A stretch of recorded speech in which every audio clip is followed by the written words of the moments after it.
All right, Bryce, your second Bellator fight week, but it's a little bit different this time around. Multi-fight deal. How happy are you to be here, man? Talk to me about being back on the Bellator roster for real this time. Dude, I mean, it's awesome. The first one, I kind of knew it was a one-fight deal. It was a hometown fight for me, and they were just looking to fill out the undercard. And even with a win, I wasn't sure if I had done enough in my career to get signed. But to be on Bellator's roster right now with a 4-fight deal, knowing that I'm going to be back and I can really start to push and make my mark. And I honestly, when I was looking at the bigger promotions, I just thought the lightweight division in Bellator was kind of ripe for the taking. And I think there's a lot of opportunity here for me to get in the mix early and really make my name in Bellator and put myself in the mix towards the top of this division in a quick amount of time. Yeah, and when we talked a few months ago for the On the Doorstep series that we do, you had said to me before the LFA title fight that you felt like you took the road less traveled, but in the end it was going to pay off. So reflecting on that, does it,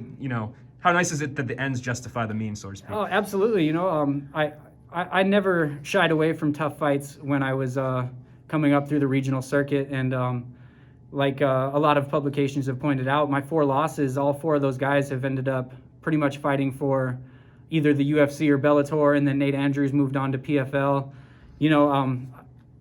A lot of guys would have kind of cherry-picked and tried to force their way into the big leagues, but I feel like getting here, I've already faced top-level competition, and it's going to be no surprise, and it's not going to be something I haven't seen before. I feel like I'm ready to jump into the mix right away. And when we were talking to Rich about matchups, I told him I wanted somebody that, with a win, could elevate me right into the mix at this division right off the bat. I didn't want to cherry-pick fights and try and build my way up. I want to jump right in, and I think I'm ready as ever to get towards the top of this division. Yeah, do you feel like you got that with Georgi Karakhanyan? Yeah, dude, I'm pumped about the matchup with Georgie. He's a decorated fighter. He's been with Bellator for a long time. He's beat some big names, and he's a great fighter. He's coming up from 45, but that doesn't make him any less dangerous. And I couldn't be happier with the opponent. I like being tested. That's why we fight. A true fighter, that's why you fight, is to be tested. And I think Georgie brings that, and a win over him gives me a lot of credibility in this division as well. So super happy with the matchup. No ill will towards Georgie at all. I think he's a great fighter. I just think I wanted some name recognition with my first fight, and that's what we told Rich when we were looking for a matchup. And I feel like he stepped up and provided that as well. So I'm excited to get the chance to test myself against Georgie right off the bat. And how does it feel? I mean, just everything you just said, right? So it took you a while to get here. You're finally with the big promotion. Seems like you got a pretty good deal from them. You're getting matchups that you want. For you as a guy that wanted to make this your career, I mean, how much of a relief is it for you financially, mentally, to kind of finally be able to focus on this as your full-time thing? It's huge, man.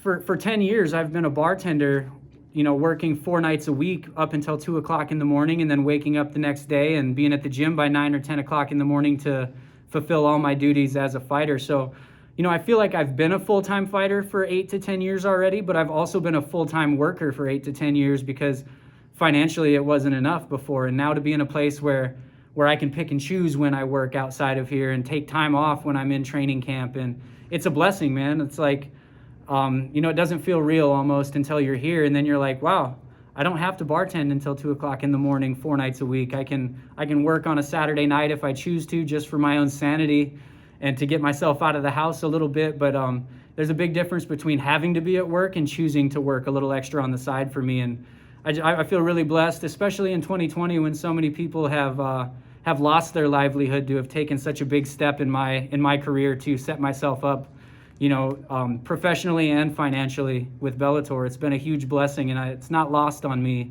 how hard this year has been on some people, like how blessed I actually am in 2020 to have had so much success. Yeah.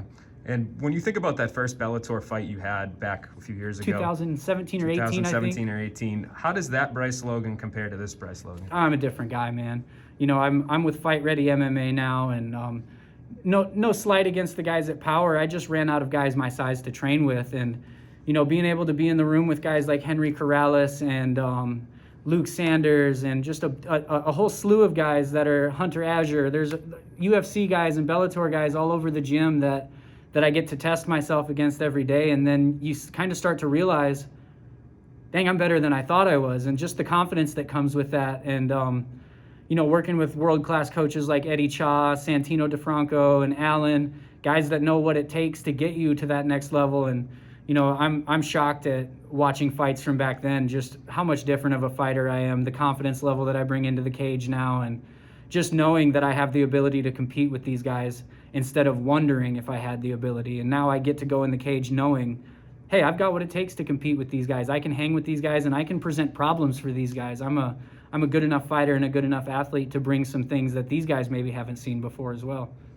When you think about your fight on Thursday, what kind of first impression do you think you're going to make to? I mean, obviously you had that fight before, but on this new deal, kind of the new evolved Bryce Logan, what are we going to see on Thursday? Man, you know, I'm excited to go out there and show that I'm a complete fighter.